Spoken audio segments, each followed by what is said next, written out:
15세기 초 조선 반도의 해안가는 공포에 떨고 있었습니다.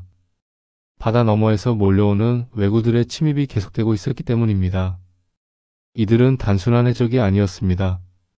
조직적이고 체계적으로 움직이는 약탈 집단이었으며 그들의 주요 근거지는 바로 대마도였습니다. 고려 말부터 시작된 왜구의 침입은 새로 건국된 조선에게도 심각한 위협이었습니다. 연안 지역의 백성들은 언제 왜구가 나타날지 모르는 불안 속에서 살아가야 했습니다. 농사를 짓다가도 장사를 하다가도 평범한 일상을 보내다가도 갑자기 나타나는 왜구들에게 모든 것을 잃어버리는 일이 빈번했습니다. 이러한 상황에서 1419년 조선 세종 1년에 일어난 기해동정은 단순한 군사작전을 넘어서 한국사의 큰 전환점이 된 사건이었습니다. 이는 왜구의 근거지를 직접 공격하여 그들의 활동을 근본적으로 차단하려는 과감한 시도였으며 그 결과 조선과 일본 간의 관계에 새로운 전기를 마련한 역사적 사건이었습니다. 왜구를 이해하기 위해서는 먼저 그들이 누구였는지, 왜 생겨났는지를 알아야 합니다. 왜구는 13세기부터 16세기에 걸쳐 한반도와 중국 연안에서 활동한 약탈적 상인 집단, 즉 해적을 일컫는 말입니다. 사료에 기록된 왜구 침입의 최초 기록은 1223년 고려 고종 10년의 일입니다. 하지만 왜구라는 존재 자체는 훨씬 오래전부터 있었습니다. 4세기와 5세기까지 거슬러 올라가면 393년 내무왕 시대에 신라의 궁성을 침략한 기록이 남아 있습니다. 408년에는 대마도의 왜인 군영을 정벌하려는 계획이 추진되기도 했습니다. 고구려의 광개토대 왕릉비에도 왜구라는 말이 등장합니다. 그러나 일반적으로 우리가 말하는 왜구는 13세기 이후 한국, 중국, 일본 등 동아시아 3국의 안보에 심각한 위협을 가할 정도로 존재감을 드러낸 중세의 약탈적 왜인들을 가리킵니다. 이들의 침입은 간헐적으로 이어지다가 1350년 충정왕 2년을 기점으로 본격화되기 시작했습니다. 왜구의 활동 범위는 실로 광범위했습니다. 한반도의 동해안부터 서해안, 남해안에 이르기까지 어느 곳도 안전하지 않았습니다. 또한 중국의 연안 지역까지 그들의 활동 무대였습니다. 이들은 단순히 약탈만 하는 것이 아니라 때로는 정당한 무역업자로 활동하기도 했습니다. 즉 국교가 정상화되었을 때는 무역 상인으로 활동하다가 통교가 단절되면 다시 해적으로 변신하는 이중적 성격을 가지고 있었습니다. 왜구가 발생한 근본적인 원인은 무엇일까요? 가장 중요한 요인은 일본 내부의 정치적, 사회적 혼란이었습니다. 13세기 후반부터 14세기에 걸쳐 일본은 이른바 남북 조시대의 내란에 휩싸여 있었습니다. 1333년부터 1392년까지 지속된 이 내란 시기 동안 중앙 통치 권력은 지역사회를 제대로 통제할 수 없는 상황이었습니다. 이러한 혼란한 틈을 타서 서부 일본 지방의 연해민들이 집단화하기 시작했습니다. 이들은 생존을 위해 해적군으로 또는 무력적 상인으로 변모했습니다. 정상적인 농업이나 어업만으로는 생활이 어려워지자 이들은 인접지역이나 국가에 침입하여 약탈과 파괴 행위를 자행하게 되었습니다. 경제적 요인도 중요했습니다. 고려와 일본 사이의 국교는 11세기 이후 이루어졌지만 통상관계는 매우 제한적이었습니다. 특히 일본이 남북 조시대의 내란으로 접어들자 양국 간의 관계는 사실상 단절되었습니다. 이로 인해 왜인들은 쌀을 비롯한 생존에 필수적인 물품을 얻기 위해 침략 행위를 일삼게 되었습니다. 또한 1274년과 1281년에 이루어진 두 차례의 고려원 연합군의 일본 정벌이 모두 실패로 돌아간 것도 서부 일본 지방민들의 기세를 북돋우는 요인이 되었습니다.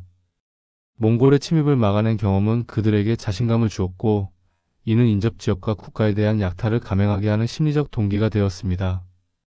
왜구로 인한 피해는 상상을 초월할 정도로 심각했습니다. 왜구라는 명칭 자체가 약탈을 일삼는 해적 집단임을 의미하는 것처럼 이들은 살인, 약탈, 방화 등 잔인한 행동으로 일관했습니다.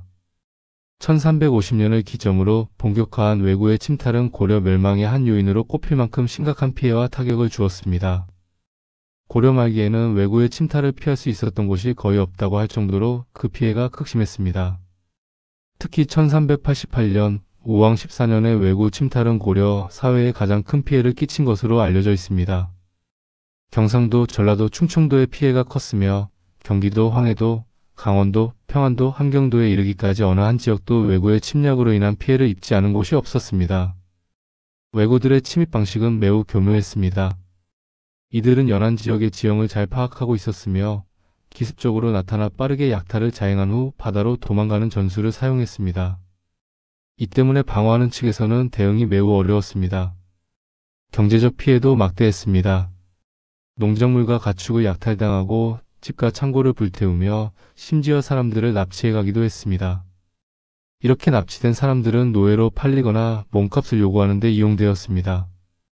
이러한 지속적인 피해로 인해 연안 지역의 경제활동은 크게 위축되었고 사회 전반의 불안이 가중되었습니다. 외구의 침입이 지속되자 고려 정부는 다각도로 대응책을 마련했습니다. 이는 크게 외교적 접근과 군사적 대응으로 나누어 볼 수 있습니다. 먼저 외교적 노력을 살펴보겠습니다.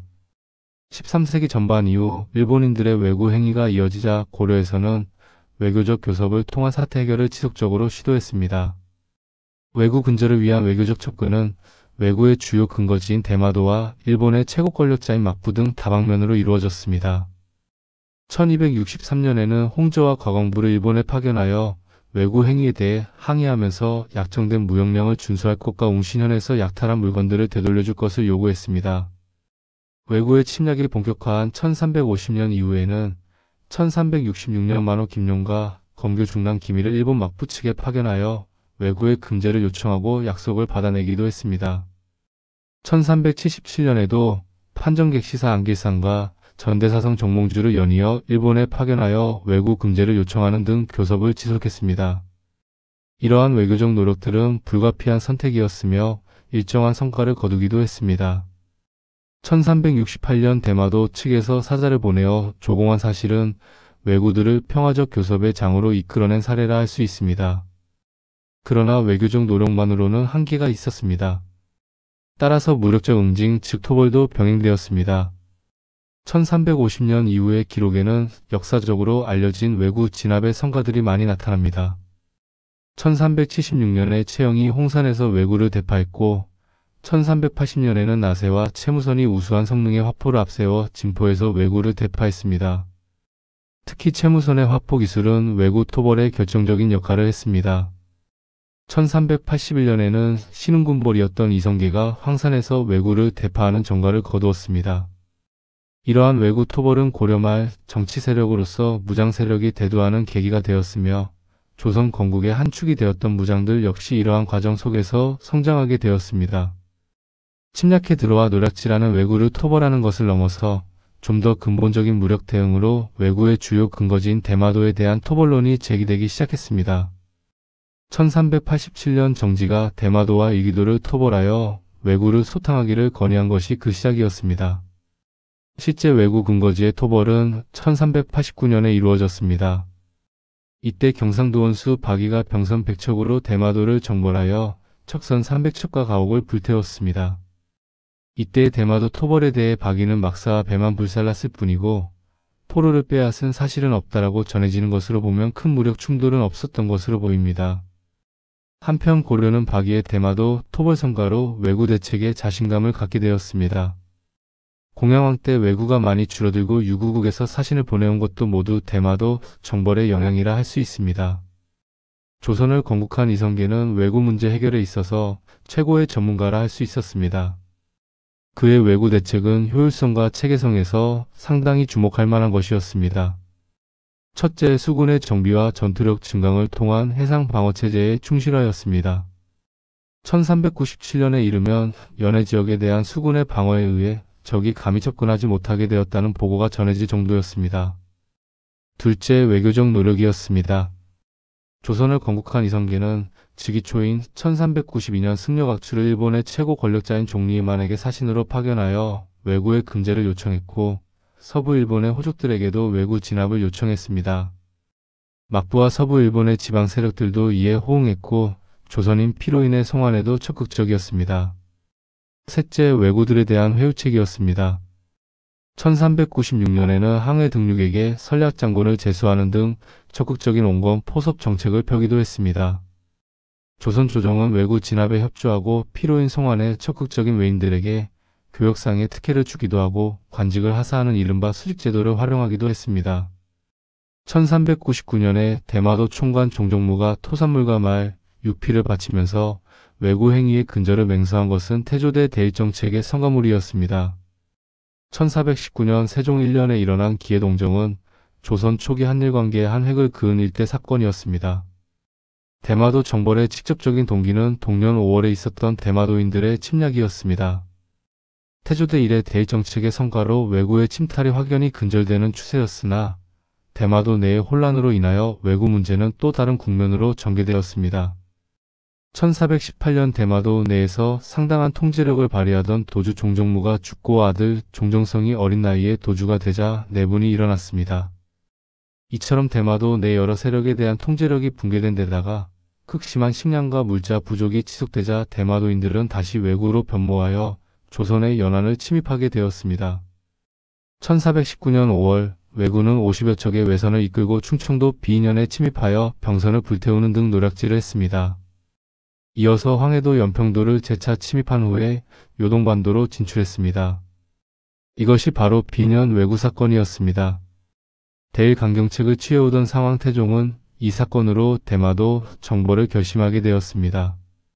왜구의 근거지를 토벌하여 우한의 뿌리를 뽑겠다는 목적 외에도 왜구의 주력 부대가 요동을 향한 틈을 타 대마도를 정벌하면 승리 가능성이 높고 정벌전의 효과도 극대화할 수 있을 것이라는 계산도 정벌전을 결행하는 데 일정한 영향을 미쳤습니다.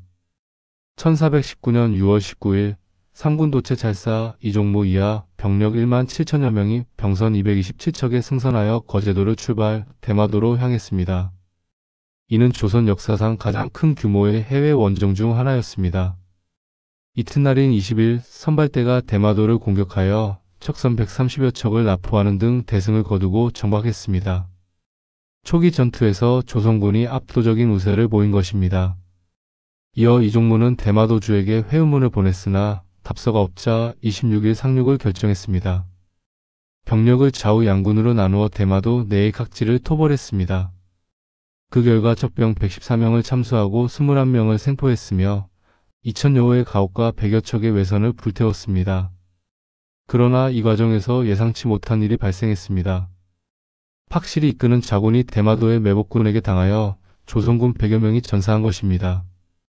이는 조선군에게 큰 충격이었으며 전쟁이 생각보다 쉽지 않다는 것을 보여주는 사건이었습니다. 이후 이종무가 장기전 태세에 들어가려고 하자 당시 대마도의 실권자로서 도주의 숙부인 도도홍화가 서계를 올려 군사의 철수와 수호를 간청했습니다. 이에 이종무는 공격을 중단하고 7월 3일 군을 이끌고 거제도로 귀환했습니다. 기해동정은 출발해서 귀환까지 14일이 소요된 짧은 정벌전이었지만 양측 합산 3,800여 명의 사망자가 발생한 격렬한 전투였습니다. 고려 말 대마도 정벌전과 비교하면 그 격렬한 양상이 확연히 드러납니다. 조선은 이 정벌전을 통하여 왜구의 본거지에 큰 타격을 주었고 많은 조선인 피로인들을 송환하는 전가를 얻었습니다. 이는 분명한 성과였습니다. 대마도의 주요 시설들이 파괴되었고 왜구들의 활동 기반이 크게 약화되었습니다. 다만 왜구의 주력 부대가 도내에 없었던 만큼 왜구 섬멸이라는 목적을 온전히 달성하지는 못했습니다. 또한 왜구가 반격을 가해왔기 때문에 철군 직후 곧장 재정벌 논의가 진행되었습니다. 그러나 조정의 찬반 논의에서 태풍에 대한 우려가 제기되었고 7월 12일 김해에서 도독 유광이 요동에서 돌아오던 왜구를 대파했다는 소식이 전해지자 상황 태종이 재정벌의 뜻을 거둠으로써 논의가 종결되었습니다. 기해동정 직후인 7월 17일 조선 조정에서는 대마도 측에 항복을 요구하는 서계를 발송했습니다. 이후 수개월간 항복 조건과 전후 처리에 관한 교섭을 거친 후 1420년 1월 다음과 같은 결말을 보게 되었습니다. 첫째, 대마도는 조선의 속주로 경상도 관할하에 두며 경상도관 찰사를 통해 조선 조정에 서계를 올릴 것. 둘째, 대마도에서 요청한 인신을 하사할 것이며 셋째, 대마도에서 보내는 사절은 반드시 도주의 서계를 지참하여야 한다는 내용이었습니다. 그 후 일본의 중앙정권인 막부 측과 긴장관계를 우려하여 대마도의 속주화는 백지화되었습니다. 하지만 전후 처리 결과에서 보듯이 왜구를 평화적 통교자로 전환시킴으로써 사실상 왜구를 근절했을 뿐 아니라 조선과 일본 간 새로운 통교체제를 마련하고 확립하는 계기가 되었다는 점에서 기해동정은 큰 의미를 지닙니다. 조선 초기 당시에도 기해동정 이후 왜구가 폭속하였다는 인식이 일반화되었는데 이는 조선시대 한일관계사에서 기해동정의 역사적 의미를 잘 설명해주는 대목입니다. 왜구의 발생의 근본적 원인은 당연히 경제적 문제였습니다. 왜구를 평화적 통교자로 전환시키고 경제적 욕구를 어느 정도 해결해주지 않는 한 무력으로 왜구에 타격을 가한 기해동정의 성과는 제한적일 수밖에 없었습니다. 그러나 평화 유지를 위해 그들의 무역 요청을 일방적으로 수용하게 되면 조선 측의 재정 부담이 감당할 수 없을 정도로 늘어날 것이 뻔한 상황이었습니다. 따라서 통상을 활성화하여 왜구를 근절하면서도 통교에 대한 제한과 긴축이 효과적으로 병행되어야 했습니다. 태조대 이래 통상을 목적으로 도항해온 외인들에게 도박처를 제공하면서 동시에 개방하는 포소를 제한하는 조치가 취해졌는데 기해동정 이후에도 그에 대한 수정과 변동을 가하면서 통교체제의 틀을 잡아갔습니다. 1423년에는 다시 부산포와 제포를 개항했고 1426년에는 추가로 연포를 개항함으로써 삼포체제를 갖추었습니다. 이것이 바로 유명한 삼포개항입니다. 이러한 포소의 개항과 제한 조치와 더불어 그 운영을 위한 제방 규정도 마련했습니다. 1438년 이해를 대마도에 파견하여 외사의 통제를 요청하고 문인 제도를 정약했고 1439년 대마도에 경차관을 파견하여 외인첩 대사목을 규정한 것은 삼포체제의 유지를 위한 제도의 정비 과정이었습니다. 1443년 대마도 채찰사 이해를 파견하여 세견선의 척수, 무용량, 외인들의 체제일수 등의 제한사항을 규정한 계약조를 체결함으로써 기해동정 이후 세종대의 대일통교체제의 정비 과정은 일단락되었습니다. 기해동정은 단순한 군사작전을 넘어서 조선 초기 대외관계의 새로운 전환점이 되었습니다. 이 사건을 통해 조선은 왜구 문제를 근본적으로 해결할 수 있는 방법을 찾았고 일본과의 관계에서 주도권을 확보할 수 있었습니다. 무엇보다 기해동정은 왜구를 평화적 통교자로 전환시키는 데 성공했습니다. 이는 단순히 군사적 승리를 넘어서 외교적, 경제적 해결책을 제시한 것이었습니다. 이 정벌전이 가져온 가장 큰 변화는 한반도 연안 지역의 평화였습니다. 수백 년간 왜구의 침입으로 고통받던 백성들이 비로소 안전한 일상을 되찾을 수 있게 되었습니다. 농민들은 더 이상 바다를 두려워하며 농사짓지 않아도 되었고 어민들도 안심하고 바다로 나갈 수 있게 되었습니다. 또한 기해동정은 조선의 해군력을 과시하는 계기이기도 했습니다. 1만 7천 명의 대군을 227척의 배에 태워 먼 바다를 건너 성공적으로 작전을 수행한 것은 당시로서는 놀라운 일이었습니다.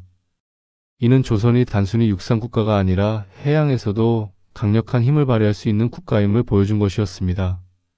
기해동정 이후 구축된 삼포체제와 계약조는 조선과 일본 간의 안정적인 관계를 유지하는 기반이 되었습니다. 이는 단순한 군사적 해결책이 아니라 경제적 상호 이익을 바탕으로 한 지속 가능한 평화체제였습니다. 외인들에게는 합법적인 무역의 기회를 제공하고 조선에게는 왜구의 위협 없는 안전을 보장하는 윈마이너스인 시스템이었습니다. 하지만 기해동정의 의미는 여기서 그치지 않습니다. 이 사건은 조선이 주변국과의 관계에서 어떤 원칙을 가지고 있는지를 보여주는 상징적 사건이기도 했습니다. 조선은 평화를 원했지만 그 평화가 일방적인 양보나 굴복을 통해 얻어지는 것이 아니라 정당한 힘의 뒷받침이 있을 때 가능하다는 것을 명확히 보여주었습니다. 세종대왕의 치세 초기에 일어난 이 사건은 또한 조선 왕조의 대외정책 철학을 잘 보여줍니다.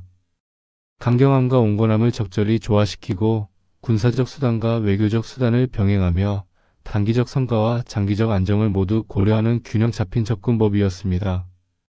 현대적 관점에서 보면 기해동정은 국제분쟁 해결의 모범 사례로도 볼 수 있습니다. 무력을 사용했지만 그것이 최종 목적이 아니라 평화적 해결을 위한 수단이었고 전쟁 후에는 상대방을 완전히 굴복시키는 것이 아니라 상호 이익이 되는 새로운 관계를 구축했습니다. 또한 이 사건은 한국사에서 해양력의 중요성을 보여주는 중요한 사례이기도 합니다. 반도국가인 한국이 대륙뿐만 아니라 해양에서도 적극적인 역할을 할 수 있음을 증명한 것이었습니다. 이는 후에 이순신의 활약이나 근현대 해양 발전으로 이어지는 역사적 맥락에서도 중요한 의미를 갖습니다. 기해동정은 또한 리더십의 중요성을 보여주는 사례이기도 합니다.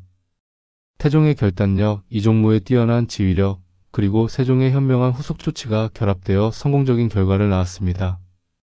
특히 전쟁 후 처리 과정에서 보여준 조선 왕조의 현명함은 단순한 군사적 승리를 지속 가능한 평화로 전환시키는 데 결정적인 역할을 했습니다. 마지막으로 기해동정은 우리에게 역사의 교훈을 전해줍니다. 평화는 저절로 오는 것이 아니라 이를 위한 끊임없는 노력과 때로는 단호한 결단이 필요하다는 것입니다. 또한 진정한 평화는 일방적인 힘의 우위가 아니라 상호 존중과 이익을 바탕으로 할 때 지속될 수 있다는 것을 보여줍니다. 600여 년이 지난 오늘날에도 기회동정의 교훈은 여전히 유효합니다. 복잡한 국제관계 속에서 우리나라가 평화와 번영을 추구하는 데 있어서 기회동정이 보여준 균형 잡힌 접근법과 장기적 비전은 여전히 중요한 지침이 될 수 있을 것입니다. 이렇게 기회동정은 단순한 옛날 이야기가 아니라 오늘날에도 우리에게 많은 것을 가르쳐주는 살아있는 역사입니다. 조선 초기 선조들의 지혜와 용기를 통해 우리는 평화로운 미래를 만들어가는 방법을 배울 수 있습니다. 이상으로 기회동정, 즉 1419년 조선의 대마도 정벌에 대한 이야기를 마치겠습니다.